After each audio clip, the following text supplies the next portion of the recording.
Kémy Séba, bonjour. Vous êtes l'une des figures les plus populaires du panafricanisme contemporain. Selon vous, en 2025, quels sont les défis principaux auxquels le panafricanisme est confronté? Bonjour à vous pour commencer, et bonjour à tous les téléspectateurs et téléspectatrices qui nous regarderont. Je pense que les premiers défis les plus importants en cette année 2025 et plus globalement au XXIe siècle, c'est que le panafricanisme ne se contente plus d'être dans une dynamique de contestation, dans une dynamique de résistance uniquement à l'impérialisme. On doit être capable aussi de se préoccuper de la justice sociale, des questions liées à l'écologie, mais dans une dynamique endogène et non pas matérialiste dans son acception occidentale. Et on doit être capable de faire rêver les populations en se disant qu'elles n'auront pas besoin de chercher l'espérance à l'extérieur, mais pour le trouver à domicile. Et ça passe par le fait de mettre la question de la justice sociale au centre des enjeux. Au Bénin, comme en Côte d'Ivoire, nous entrons dans une phase décisive de période électorale. Vous qui aviez déclaré en janvier de cette année votre intention de vous porter candidat à la présidentielle, êtes aujourd'hui confronté à une impossibilité de vous présenter à cause du code électoral béninois qui empêche les 3/4 des opposants de pouvoir déposer leur candidature. Comment vous positionnez-vous par rapport à ça? Écoutez, je pars du principe qu'il est important que les dirigeants que sont le président Patrice Talon et le président Alassane Ouattara sachent qu'il y a une partie de la classe politique qui est exclue aujourd'hui, qui n'acceptera pas ces exclusions, sachent qu'il y a une partie de l'opinion publique qui n'accepte pas ces manipulations, sachent qu'il y a une partie de la population qu'ils sont censés protéger, représenter et diriger, qui n'accepte pas cette électorale discrimination. Bon, vous savez, je suis quelqu'un de très pragmatique. Quand vous êtes à la tête d'un État, si vous voulez que ce soit une dictature, il faut le dire publiquement à la population. Il faut l'expliquer, il faut l'exposer. Vous dites que vous êtes dans un processus particulier et que ce processus particulier ne permet pas, par exemple, que l'on puisse être dans une démarche démocratique. Je prends l'exemple du clown Zelensky qui, parce qu'il y a la guerre entre la Russie et l'Ukraine, déclare qu'il ne peut pas parler d'élection en une période où il y a la guerre. C'est quelque chose qui est du domaine de l'intelligible. Dans un autre ordre d'idée, Ibrahim Traoré a dit qu'il n'est pas à l'heure actuelle en démocratie, il est en révolution. Face à un système néocolonial qui utilise sous proxy des groupes qui sèment la terreur pour déstabiliser le pays. On peut aimer, on peut ne pas aimer, mais c'est quelque chose qui est du domaine de l'intelligible. Dans une période d'exception, il peut y avoir un régime d'exception. Le problème, c'est que les présidents que vous venez de mentionner, le président Patrice Talon et le président Alassane Ouattara, veulent se draper du manteau de la démocratie, mais agissent vis-à-vis de la population en activant les moyens de la dictature. Et c'est pour ça que je parle du concept de la démocrature. Et quand on est dans une démocrature, la démocrature est ce qui est à la base de la déstabilisation.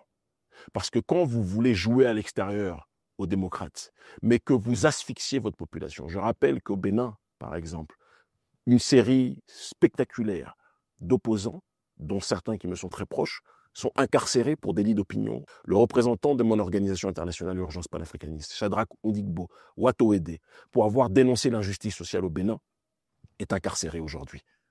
Il est en mandat de dépôt, il n'a toujours pas eu son jugement final. Le général Louis-Philippe Oudénion, qui dénonçait le manque de souveraineté de la gouvernance du président Patrice Talon et son alignement vis-à-vis des intérêts français, est incarcéré aujourd'hui pour aucune raison, si ce n'est qu'il ait dénoncé justement ce manque de souveraineté-là. Les services secrets du Bénin ont été kidnappés au Togo le frère Steve Amoussou en l'accusant de critique politique vis-à-vis du régime, délit d'opinion. En Côte d'Ivoire, les services secrets ivoiriens ont livré aux services secrets béninois le journaliste Komlan Uksusupe le mois dernier pour avoir critiqué la gouvernance du président Patrice Talon. Joël Aïvo, opposant incarcéré juste parce que c'est un opposant. Rekia Madougou, incarcéré juste parce que c'est une opposante. Et le gouvernement béninois se présente dans le même temps comme un gouvernement qui est dans une dynamique démocratique. C'est quelque chose qui ne va pas. Et donc, quand on est maintenant, via le code électoral que le président Patrice Talon est en train de vicier, dans une démarche de vouloir exclure 80% de la classe politique, empêcher 80% de pouvoir candidater au présidentiel, qu'est-ce que vous pensez que cela crée quand on exclut quelqu'un, quand on exclut des gens? Eh bien, vous donnez la volonté à ces gens de se constituer leur propre puissance et de faire entendre leur voix. Il faut que le président Patrice Talon sache qu'il a beaucoup d'adversaires, beaucoup d'ennemis. Il a des alliés puissants, en l'occurrence ses alliés qui sont les forces néocoloniales, et notamment le gouvernement français, avec l'armée française qui le back-up de manière structurelle. Il y a eu aussi un gros financement de l'ambassade de France qui a été fourni à la HAC, qui est le système de régulation audiovisuelle du pays, pour lutter contre les discours, entre guillemets, anti-français. Ce ne sont pas des discours anti-français, ce sont des discours anti-néocoloniaux. Donc il y a aujourd'hui une amplification des moyens du régime pour réprimer toute force discordante. Moi qui vous parle, depuis que j'ai pris position en dénonçant les liens entre le président Patrice Talon et la France-Afrique, le président Patrice Talon, par sa manipulation des médias, parce qu'il a acheté la plupart des médias, il a fermé tous les médias indépendants au Bénin aujourd'hui, et il a retourné des médias qui étaient un tantinet indépendants. Hier, des médias comme Bénin Web TV, qui étaient un petit peu indépendants, ils se sont fait taper sur les doigts. Aujourd'hui, ils sont devenus les caniches du pouvoir. On a des médias comme Sika TV qui ont été fermés. On a des médias dans lesquels je travaillais comme chroniqueur politique, comme Gold TV, qui ont été fermés. Dès qu'on ne va pas dans l'alignement vis-à-vis du président, ça ne marche pas. Et à partir maintenant de sa manipulation des médias qui demeure, qu'est-ce qu'il a fait? Il a créé une campagne de diabolisation hystérique pour essayer de criminaliser toute voix qui s'oppose politiquement. Et donc, quand moi j'ai dénoncé les liens entre le gouvernement béninois et la France-Afrique, qu'est-ce qui s'est passé? Le président Patrice Talon m'a présenté comme un ennemi de la nation. Parce qu'il faut s'en convaincre. Il n'y a pas un autre objectif à l'activisme, soi-disant, de M. Kami Seba que de provoquer des troubles au Bénin, provoquer la déstabilisation de notre pays. Je ne suis pas un ennemi de la nation. Je suis un ennemi du système néocolonial. Et ça me fait penser un petit peu, comparaison n'est pas raison, sachant que je méprise profondément De Gaulle, mais quand De Gaulle dénonçait les liens entre le maréchal Pétain et l'Allemagne nazie, le maréchal Pétain a déclaré que De Gaulle était un apatride, était un ennemi de la nation. De Gaulle n'était pas un ennemi de la nation, il était un ennemi de la collaboration entre la France et l'Allemagne nazie. Eh bien moi, je ne suis pas un ennemi de mon pays, mais je suis un ennemi du lien et de la relation de subordination entre le président Patrice Talon et la France-Afrique. On observe un branding hyper réactif de la marque Bénin sur les réseaux sociaux avec une multitude d'influenceurs qui en font la promotion. Quel est votre regard sur cette stratégie? C'est une méthodologie qui n'est pas nouvelle. Celui qui a inauguré ce processus-là, c'est Paul Kagame, le génocidaire du côté du Kivu. Kagame a été le premier à faire venir des influenceurs pour communiquer sur la marque Rwanda, pour faire la propagande sur la beauté du Rwanda, sur la beauté des infrastructures, sur la beauté de la gestion du régime du président Paul Kagame. Par la suite, Alassane Dramane Ouattara, en Côte d'Ivoire, a fait la même chose en faisant venir des influenceurs pour vanter les mérites des infrastructures d'Abidjan, la beauté d'Abidjan, que c'est une nation qui est un petit peu dans les standards occidentaux, mais dans son acception africaine. Et donc, lors de la CAN, par exemple, on a vu toutes les influenceuses et tous les influenceurs venir et faire la promotion de la marque Côte d'Ivoire. Aujourd'hui, au Bénin, on a le fils du président Patrice Talon, Lionel Talon, et d'autres communicants et communicantes qui sont dans une démarche, plus que jamais, de faire venir les influenceurs pour faire la promotion du Bénin. Mais quand ils font la promotion du Bénin, moi je suis content quand on parle de mon pays en bien, j'en suis ému et heureux. Sauf qu'ils ne font pas la promotion pour la beauté du Bénin, où ils font semblant de ne pas le comprendre. Ils font la promotion pour le travail politique, de gestion infrastructurelle et pour le travail de la gouvernance du président Patrice Talon.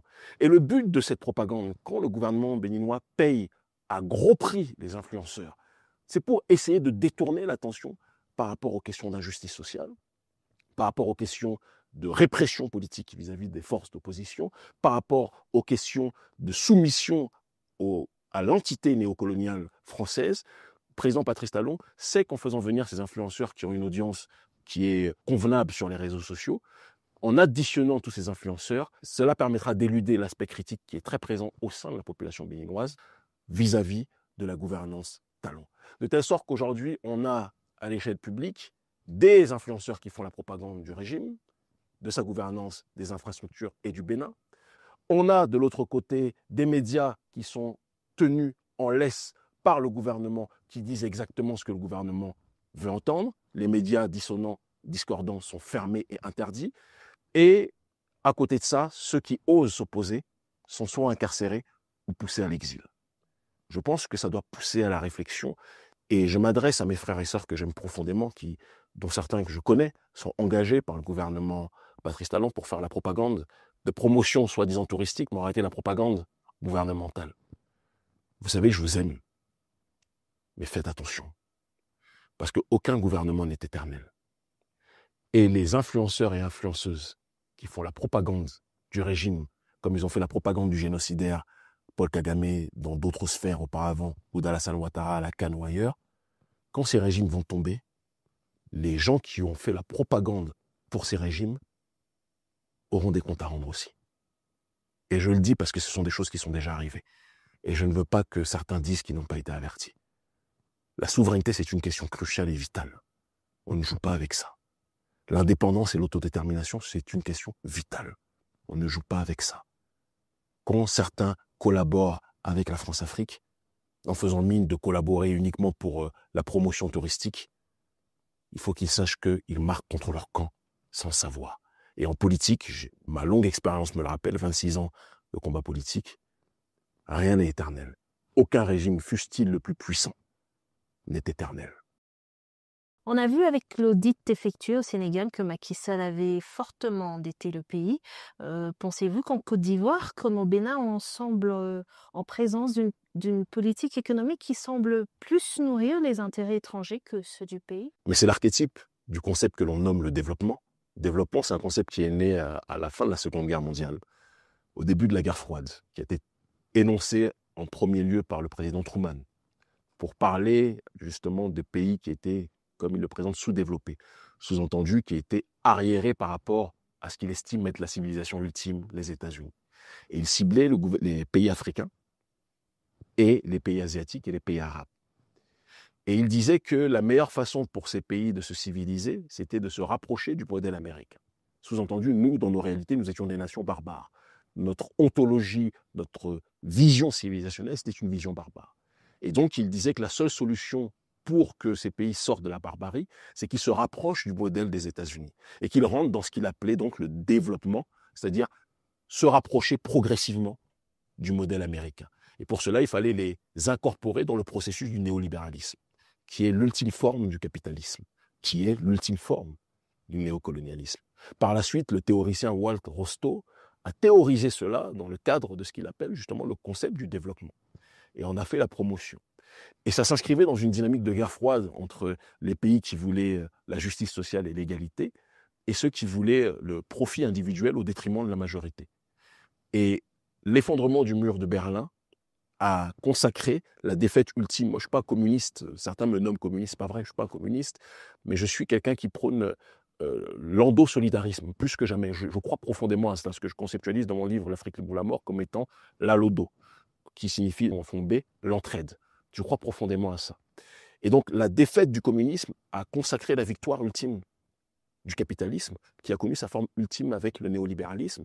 Et donc, aujourd'hui, quand les gens parlent du développement, ils parlent en réalité d'une nation dont la vitrine va ressembler progressivement sur le terrain infrastructurel à l'Occident, mais qui consacre plus que jamais la victoire de l'injustice sociale, l'enrichissement d'une minorité au détriment de la majorité et le surendettement des nations par les entreprises occidentales. Parce que ce sont ces entreprises occidentales qui, profitant du dumping social, viennent avec leurs employés et leurs travailleurs et créent des infrastructures, mais en surendettant le pays.